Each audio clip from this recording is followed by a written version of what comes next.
যদি আপনি ডিভিডেন্ড পান কোনো শেয়ার কোম্পানি থেকে, তখন ডিভিডেন্ড সার্টিফিকেটটা নিতে হবে আপনার হাউস থেকে, এবং রেসপেক্টিভ কোম্পানি থেকে আপনার একটা সার্টিফিকেট দিবে আপনার নামে কত টাকা ডিভিডেন্ড দেওয়া হয়েছে। এর বাইরে যদি আপনার বন্ডে ইনভেস্টমেন্ট থাকে, ইন্টারেস্ট দিয়ে থাকে, সেক্ষেত্রে একই প্রক্রিয়া। আপনাকে প্রতিটা ক্ষেত্রে আপনাকে এই সকল ডকুমেন্টস কম্পাইল করে আপনাকে রাখতে হবে।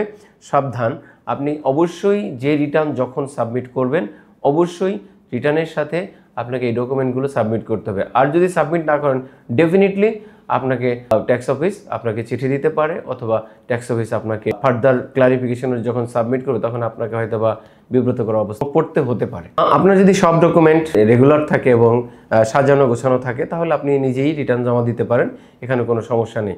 তবে খেয়াল রাখতে হবে যেন আমরা আয় এবং ব্যয়ের সাথে আপনার কতটুকু ইনকাম আর কতটুকু সম্পদ বৃদ্ধি পেল আর কতটুকু এক্সপেন্ডিচার আপনি গত অর্থ বছরে করেছেন, এই ক্যালকুলেশনটাকেও একটু মিলিয়ে দিবেন এবং সঙ্গতিপূর্ণ রাখবেন।